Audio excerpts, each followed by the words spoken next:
Hi viewers, once again welcome to my channel Physics की पाठशाला. Today I am presented before you to discuss the point 8, 9 and 10, that is the color code, of carbon resistors, series and parallel combination of resistors, EMF and potential difference of a cell. Point 1 to 7 we have discussed in previous video, whose links is provided in the description box. जो topic हम आज discuss करने जा रहे हैं वो board के examination व कॉम्पिटिटिव एग्ज़ाम्स के लिए बहुत ही महत्वपूर्ण है और इन कॉन्सेप्ट्स का प्रैक्टिकल एस्पेक्ट्स व फिज़िक्स अंडरस्टैंडिंग में बहुत ही बड़ी भूमिका है. अतः आपसे रिक्वेस्ट है कि आप वीडियो को पूरा देखें तथा लाइक, शेयर व सब्सक्राइब करने के साथ साथ अपना कमेंट देना ना भूलें. So let's start our video by considering first concept to be covered in this video, that is the color code of the carbon resistors. हम जानते हैं कि हमें कई बार सर्किट्स में रजिस्टर्स लगाने की ज़रूरत पड़ती है. रजिस्टर्स या तो हम तार ले करके सीधे सीधे उसका मेज़रमेंट कर सकते हैं, लेकिन वो हर बार संभव नहीं होता है. तो अगर हमें किसी इक्विपमेंट से लगाना है तो रेडीमेड हमारे पर रजिस्टर बने हुए आते हैं. 1 ओम, 2 ओम, 3 ओम, 5 ओम या और भी अलग अलग वेरिएशंस के आते हैं. हम किस तरह से ये जानेंगे कि कौन सा रजिस्टर कितने ओम का है, इसको जानने के लिए हमें थोड़ा सा उसके बारे में बेसिक जानकारी होनी चाहिए. कार्बन रजिस्टर्स देखिए इस तरह से होता है. इसमें 2 टर्मिनल्स निकले हुए होते हैं, एक बीच में सिलेंड्रिकल छोटा सा हिस्सा होता है, उस पर रिंग्स बनी हुई होती हैं. 3 रिंग्स पास में होती हैं, एक टर्मिनल से 3 रिंग्स पास में होंगी और चौथी रिंग थोड़ी दूर होती है. तो इसको कैलकुलेट करने के लिए, इसकी वैल्यूज़ को जानने के लिए हम जिधर रिंग्स पास पास हैं उधर से देखना शुरू करते हैं.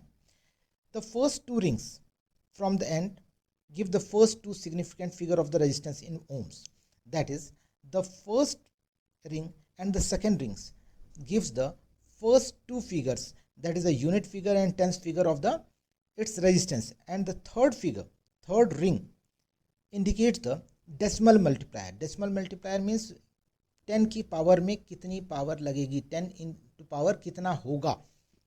और the fourth ring, the last ring, indicates the tolerance in percentage about the indicated value. Suppose for example to this I can write as a AB, that is a first ring and second ring. Whatever the value of the first ring and second ring we will write into 10 to power c. C is the value of the third ring, plus minus D percentage, that is the value of the fourth ring. अब ये first, second, third, fourth जो rings हैं उसकी values में अगर मान लेता हूँ कि पहली जो रिंग है ब्राउन कलर की है, दूसरी वॉयलेट कलर की है और तीसरी ब्लू कलर की है और चौथा जो है वो गोल्ड है, तो ये हर एक कलर रिंग के हिसाब से इसकी एक वैल्यूज़ दी गई है जो आप यहाँ टेबल में देख सकते हैं. जैसे कि अगर पहली रिंग्स ब्लैक कलर की है तो उसकी न्यूमेरिक वैल्यू 0 है. दूसरी अगर ब्राउन है, अगर रिंग ब्राउन कलर की है तो उसकी न्यूमेरिक वैल्यू 1 है. रेड होने पे उसकी न्यूमेरिक वैल्यू 2 है. इसी प्रकार से बाकी सबके लिए दी गई है. इसलिए अगर हमारी पहली रिंग ब्लू कलर की है तो उस पर हम लिखेंगे 6, और अगर दूसरी रिंग्स हमारी ग्रे कलर की है तो 8. यानी जो फर्स्ट 2 डिजिट बनेगी 68 बनेगी, 68 बनेगी.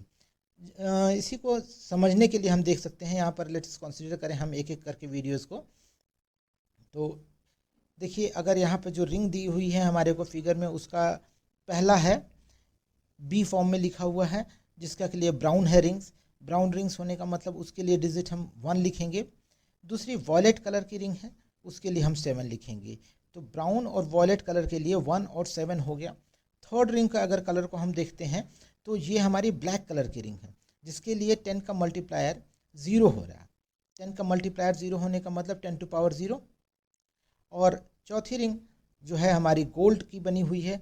गोल्ड के लिए देखिए आप टॉलरेंस 5% का दिया हुआ है, इसलिए हमारी ये पूरी की पूरी न्यूमेरिक वैल्यू जो हो जाएगी 17 इंटू 10⁻0 प्लस माइनस 5% ओम, इसका नेट रेजिस्टेंस निकला। अब 10⁻0 है इसलिए हम इसको 10⁻0 की वैल्यू 1, इसलिए हम इसकी डायरेक्ट वैल्यूज़ को लिख देते हैं 17 प्लस माइनस 5% ओम। इसी प्रकार से हम दूसरी और भी एक आध कंसिडर करते हैं एग्जांपल। ये एक दूसरा एग्जांपल लेते हैं जिसमें कि पहली रिंग आपकी ग्रीन कलर की है। अगर मान लीजिए कि ये ग्रीन कलर की है तो पहली डिजिट आपकी 5 हो गई।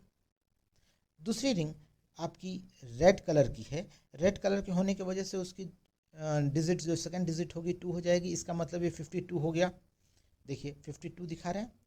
थर्ड रिंग जो है ब्लू कलर की है, ब्लू कलर होने का मतलब है, ब्लू कलर के लिए यहाँ पे देखिए कार्बन कोड रजिस्टर में जो दिया हुआ है नंबर ब्लू के सामने 6 है, यानी 10⁻6 लिखेंगे। नेक्स्ट जो रिंग है बनी हुई फोर्थ रिंग सिल्वर कलर की है, तो सिल्वर कलर के लिए हमारी टॉलरेंस 10 होती है, 10%।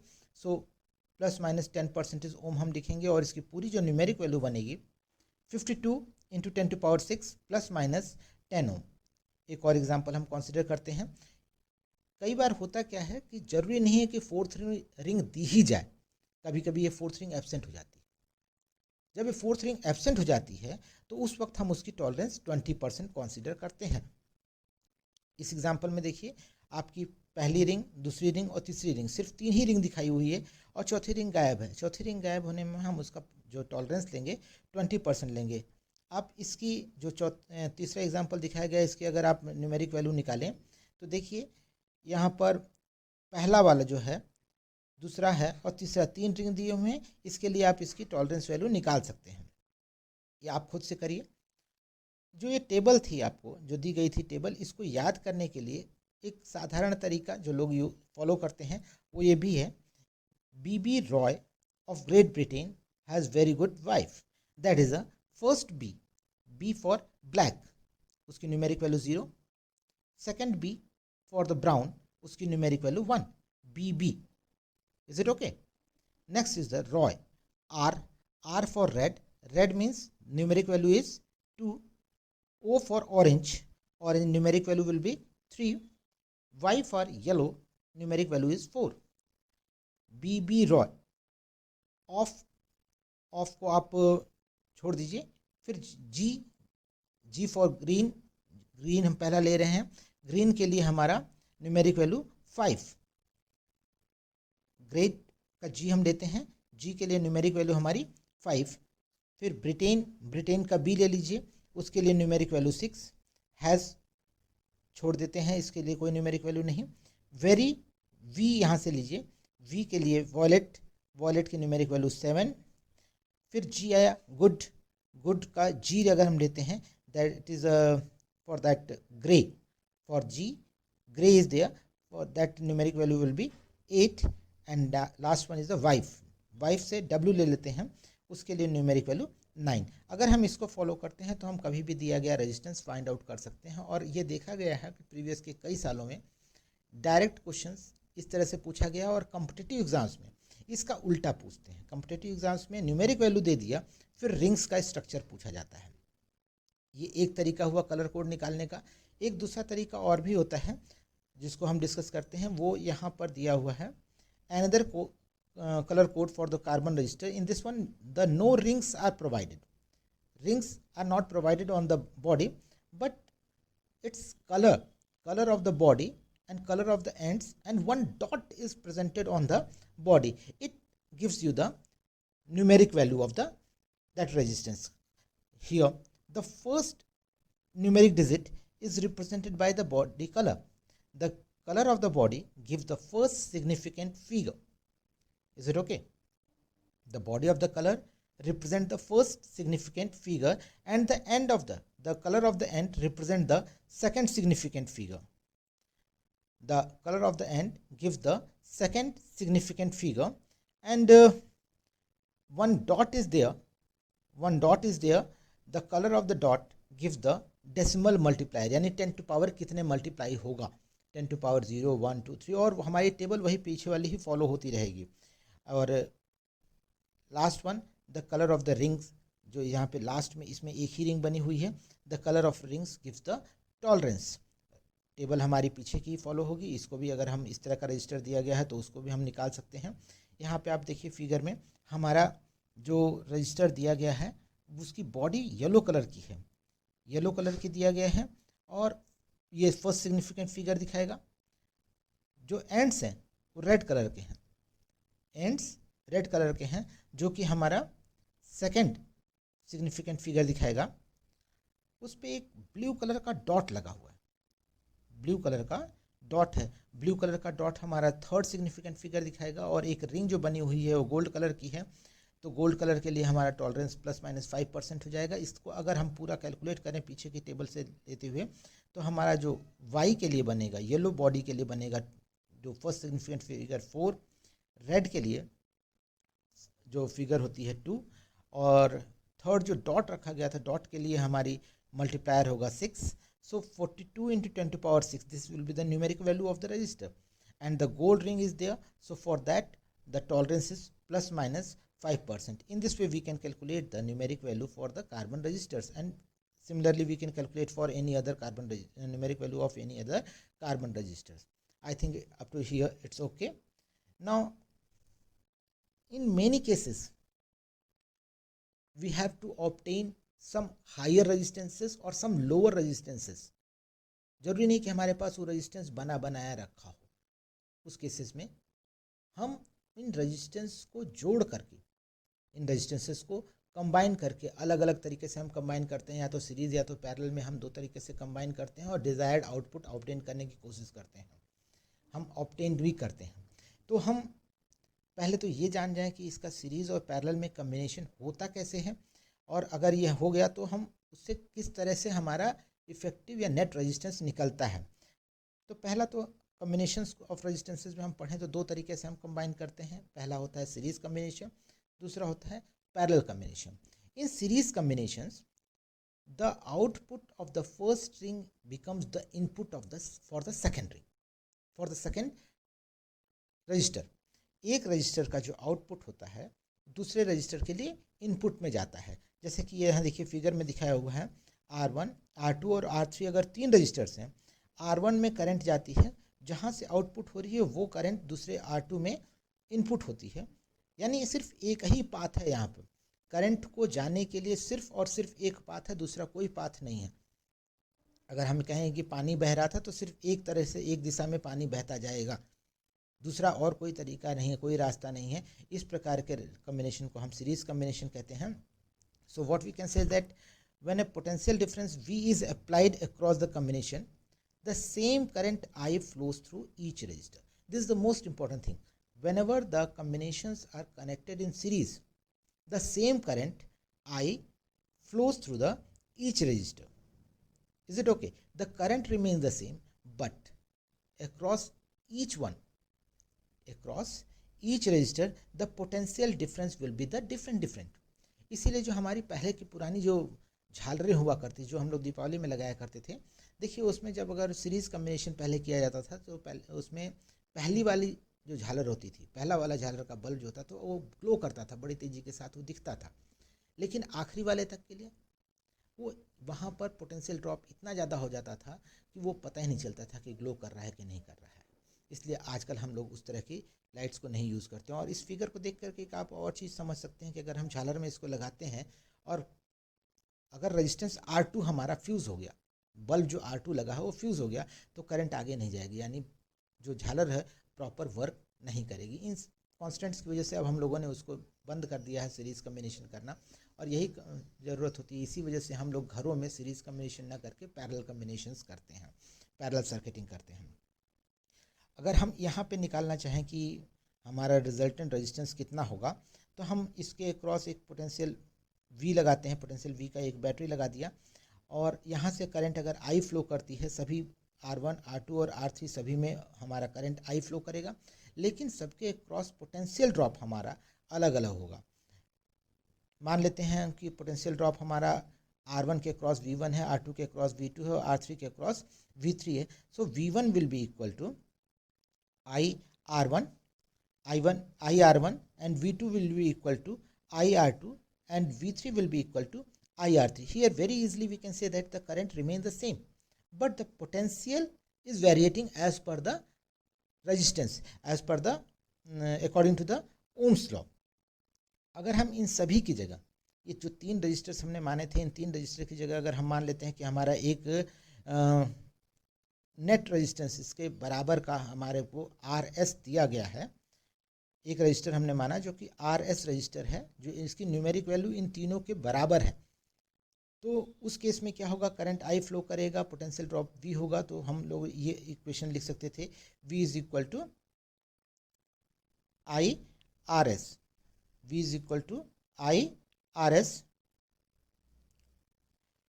और इस केस में अगर हम देखें यहाँ पर जो पोटेंशियल अप्लाइड है V, वो इन सब के अक्रॉस R1, R2, R3 के अक्रॉस जो पोटेंशियल बन रहा है उनके सम के बराबर होगा। That is V will be equal to V1 plus V2 plus V3. So let us put the in the numeric value what we can write, V की जगह हम IRS is equal to IR1 plus IR2 plus IR3, or we can write by simply cancel out the I on both sides, we can write out RS is equal to R1 plus R2 plus R3, या हम इसको अगर ऐसे कहें R net resistance वो जो होगा सभी इंडिविजुअल रेजिस्टेंस के सीधे सीधे सम के बराबर होगा। That is R will be equal to R1 plus R2 plus R3. I think it's okay. From here one more conclusion we can find out, the R is greater than the all resistances. अगर हमारे 1 ओम 2 ओम और 3 ओम के resistances जुड़े हुए हैं तो जो net resistance बनेगा वो 6 ओम्स का बनेगा, जो कि उन सभी से बड़ा होगा। Is it okay? So let us discuss about the parallel combination of the resistors. The meaning of the parallel combination resistors हम पता कैसे करेंगे कि ये रेजिस्टर से पैरेलल जुड़े हुए हैं। उस केसेस में अगर हमारा करंट आ रहा है और उसको फिर कई हिस्सों में बढ़ जा रहा है, कई हिस्सों में बढ़ रहा है और फिर एक पॉइंट पर जाकर के वो कलेक्ट होकर के फिर से करंट वापस आ रहा है, तो इस तरह के कॉम्बिनेशंस को हम पैरेलल कॉम्बिनेशन कहते हैं। अगर हम इसमें पानी के केस में बात करें तो देखिए यहाँ से जो सर्किट दिखाया गया है वहाँ से करंट अगर आई जा रही थी, आई करंट जा कर के I1, I2 और I3 तीन हिस्से में बटी, तीनों हिस्से से रेजिस्टेंस R1, R2, R3 से होने के बाद फिर ये टर्मिनल पे एक जगह मिलती है और फिर वापस जो आती है हमारी करंट आई आती है। तो ये तीनों रेजिस्टेंसेस R1, R2 और R3 की एक टर्मिनल एक पॉइंट पे कनेक्टेड है, दूसरे साइड के आउटपुट टर्मिनल एक पॉइंट पे कनेक्टेड है। इस तरह के रेजिस्टेंसेस, इस तरह के कॉम्बिनेशंस को हम पैरेलल कॉम्बिनेशंस कहते हैं। तो late I1, I2 and I3 be the current through the resistor R1, R2, R3 respectively, then the current through the individual resistances will be। इस केस में देखिए एक चीज़ याद रखिएगा, पैरेलल कॉम्बिनेशन में सभी रजिस्टर्स के क्रॉस जो पोटेंशियल होता है, पोटेंशियल अप्लाइड पोटेंशियल वो सेम होता है, करंट डिफरेंट होती है। लेकिन सीरीज कॉम्बिनेशन में इसका उल्टा था, सीरीज कॉम्बिनेशन में करंट सब में सेम थी, पोटेंशियल ड्रॉप सबके अक्रॉस अलग अलग था। तो अगर इस केस की हम पैरेलल कॉम्बिनेशन की बात करें तो रेजिस्टेंस R1 में जाने वाला करंट जो I1 होगा that will be equal to V by R1, क्योंकि as per the Ohm's law I1 will be equal to V by R1, applied potential is V, resistance is R1, so I1 is equal to V by R1. Similarly, we can write for the I2 is equal to V by R2, I3 is equal to V by R3. अगर इन तीनों registers की जगह, जहां हमने तीन registers consider किए हैं, उन तीनों रजिस्टर्स की जगह अगर हमारा एक रजिस्टर होता जो जिसका कि रेजिस्टेंस इन तीनों के रेजिस्टेंसेस के सम के बराबर होता है, इनके नेट के बराबर होता, तो हम उसको इक्विवेलेंट रजिस्टर्स बोलते।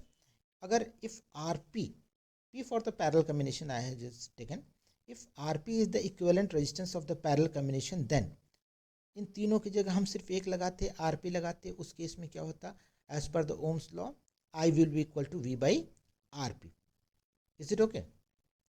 And as per the Junction's rule we can say that I is divided into I1, I2 and I3, so I is equal to I1 plus I2 plus I3, or let us put their numeric value, I is equal to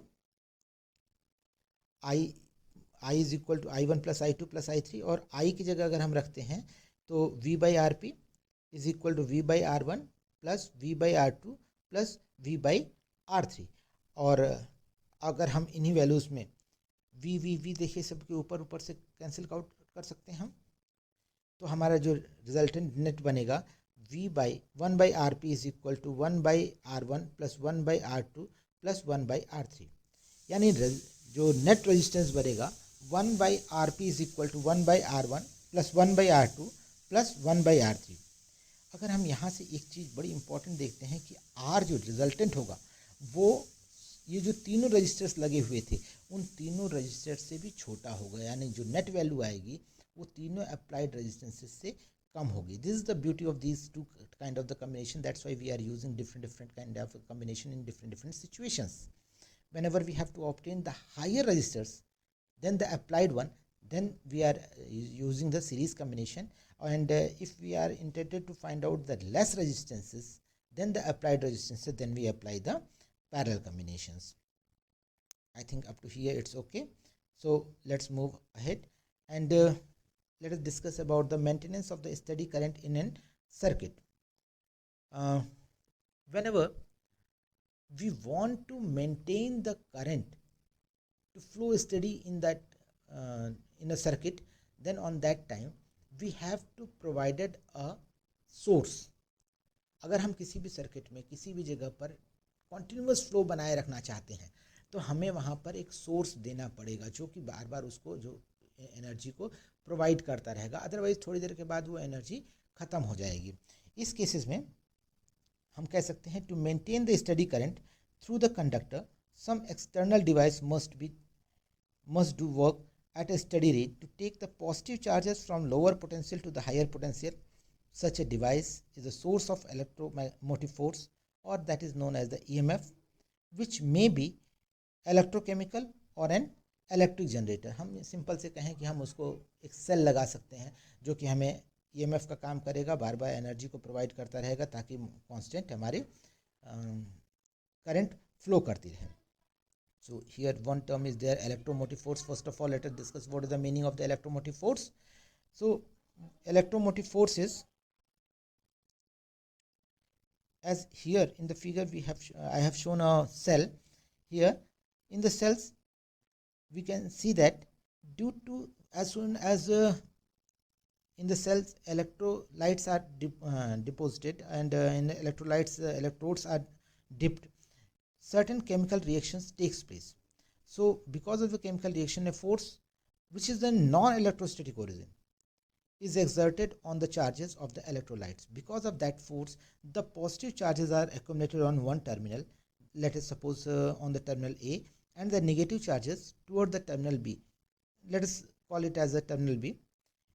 Whenever the charges are accumulated at the two poles, that is on the electrode 1A and electrode B, because of the accumulation of the charges, a potential difference is set up between the two terminals. So a electric field is established. So electric field will be established from positive to negative.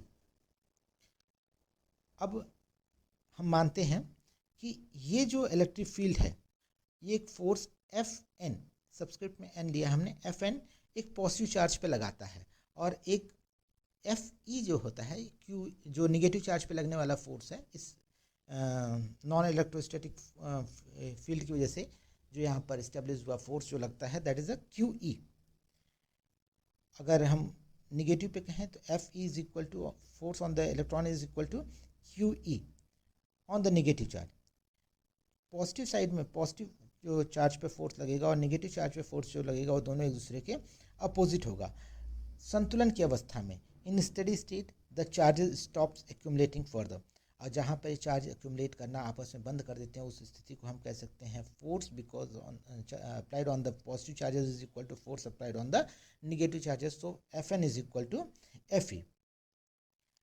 Hence the work done by the non-electrostatic force during the displacement of a charge Q from B to A is, अगर B से A तक की हम ले जाते हैं किसी charge को तो वहाँ पर हमने वर्क कितना किया, that is work is equal to force working on the positive charges Fn into D।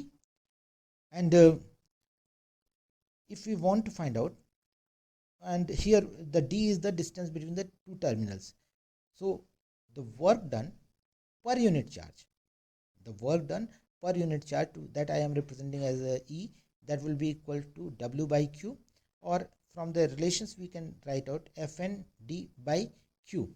This is known as, this quantity E is equal to W by Q is called the electromotive force or EMF in the simple words of the battery or of any other sources.